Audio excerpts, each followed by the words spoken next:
Ako vidite stabljiku koja završava pupoljkom cvijeta kako viri u vašem urodu luka, imate problem. Sadnica kreće da pravi sjeme. U današnjem videu reći ćemo vam razloge zašto do toga dolazi i na koji način možete spriječiti ovu pojavu.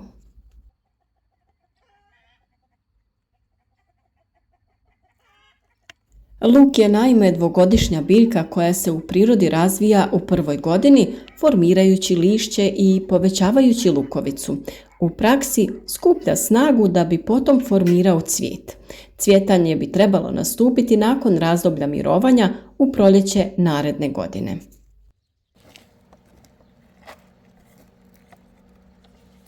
Svako ko uzgaja luk u vrtu ili na balkonu za svakodnevnu konzumaciju ne želi da luk procvjeta. Stoga je uzgojem postignuto da lukovice luka sazrijevaju ranije i da se cvjetovi rijetko razvijaju.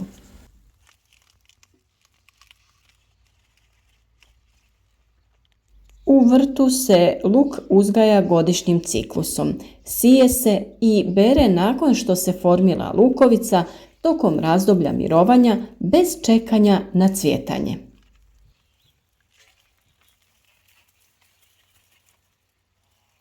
Tokom prve godine lišće prikuplja energiju kroz fotosintezu i koristi je za razvoj lukovice pod zemljom.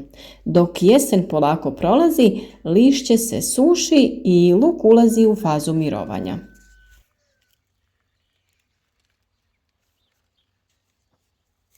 Luk obično beremo krajem njegove prve godine kada lišće počinje da žuti.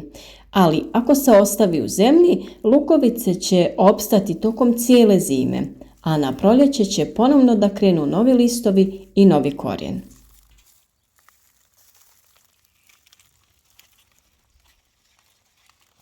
Upravo prolazeći kroz kompletan ciklus rasta u svojoj drugoj godini, luk kreira stabljiku sa cvijetom.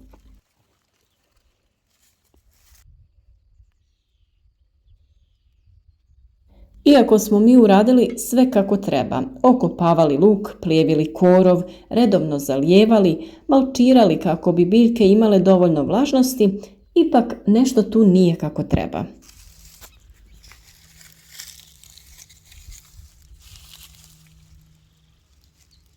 Biljka luka je u ovom slučaju, to jest kod pojave sjemena, jako osjetljiva, jer bilo kakve nagle promjene biljci signaliziraju da nešto nije u redu te da je ugrožena.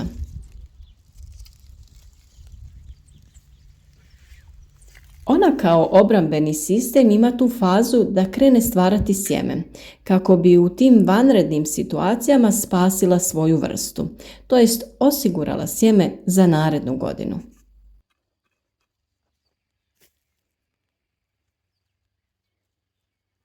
Promjena vremena kao što je zahlađenje šteti nasadu luka.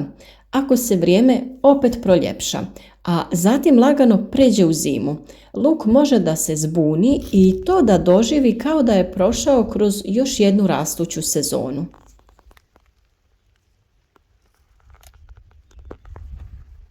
Baš kako je i programiran da radi u svojoj drugoj godini života, pripremit će sjeme sljedećeg proljeća za narednu generaciju luka.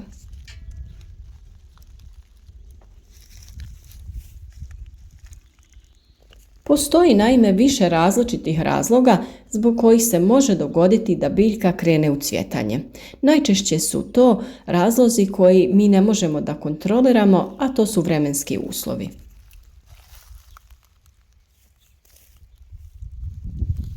Problem u ovakvoj situaciji jeste u tome što biljka koristi svu svoju energiju za formiranje cvijeta i zbog toga zaustavlja stvaranje lukovice, što je ipak dio koji smo mi zainteresirani za skupljanje.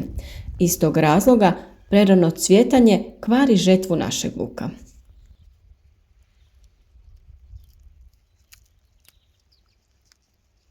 Kao što sam rekla, najčešći uzrok ranog cvjetanja jeste promjena temperature. Ako biljka osjeća hladnoću, može pomisliti da je zima i stoga kreće sa cvjetanjem čim prođe mraz. Upravo zbog toga se mora paziti da se sadnja vrši u pravo vrijeme.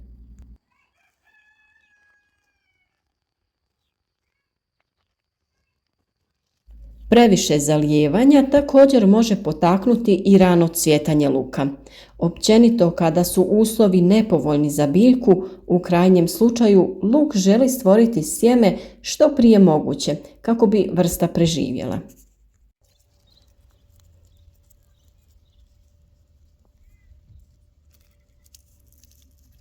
Sjetva iz kvalitetnog sjemena i presađivanje sadnica zahtijevaju dosta vremena i dosta brige, ali je manja vjerovatnost da će krenuti u sjeme.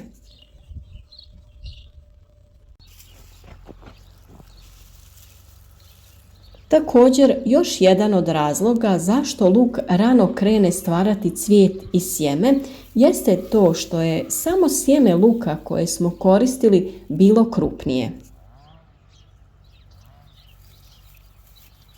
Iz tog razloga prilikom sadnje luka uvijek trebamo birati sitnije lukovice, a one krupne ukloniti. Također, te krupne lukovice možete iskoristiti, jednostavno ih posadite odvojeno kako bi taj luk mogli razlikovati, te taj dio nasada koristiti ranije kao mladi luk.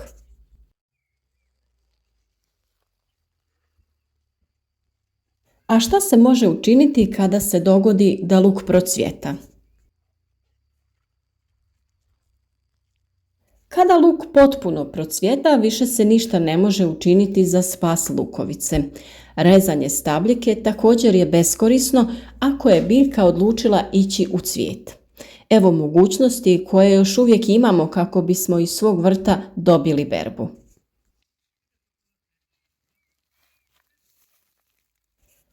Pokupite i osušite lukovice kakve jesu čim ih vidite da su stvorile cvijet. Imat ćete mali i manje dobar luk od onog koji se bere u normalnim uslovima, ali uvijek je bolje to nego ništa.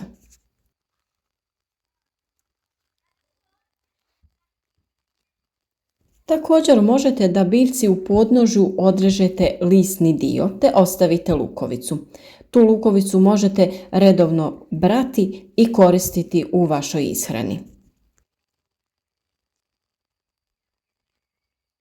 Možete ga koristiti kao mladi luk koji je inače jako zdrav i učinit će bilo koje jelo jako ukusnim.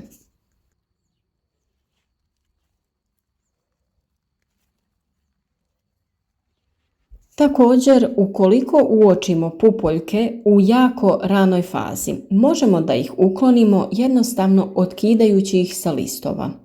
Na ovaj način ostaviti ćemo luk u zemlji da završi svoj proces dozrijevanja, ali plodovi će ipak biti nešto sitniji nego što bi inače bili.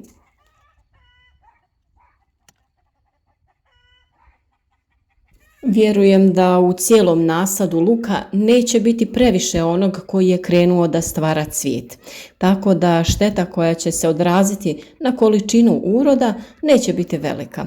Jednostavno pređite kroz nasad luka i laganim pokretom otkinite sve pupoljke.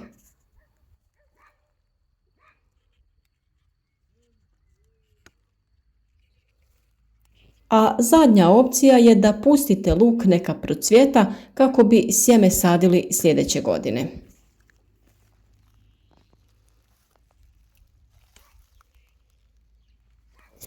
Ako je cvijet luka već potpuno otvoren, može se ukloniti cijela biljka luka jer sva snaga biljke tada se troši na formiranje cvijeta.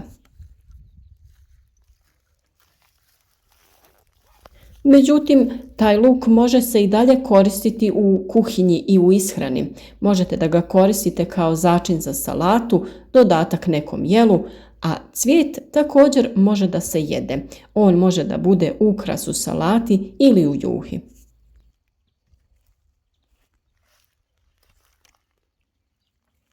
A kao neki zaključak, reći ćemo da su jedini načini da luk ne ode u sjeme ti da pazimo i odaberemo pravo vrijeme za sadnju luka, da biramo sitnije lukovice prilikom sadnje, redovno da zalijevamo, ali ne obilno, bilo kakve nagle promjene uzrokovat će ovakvo stanje kod luka.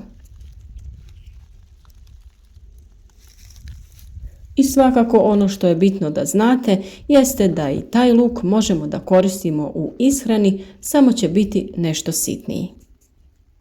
Za još savjeta o uzgoju luka i voća i povrća općenito, zapratite naš kanal i uzgajajte zdrave biljke zajedno s nama.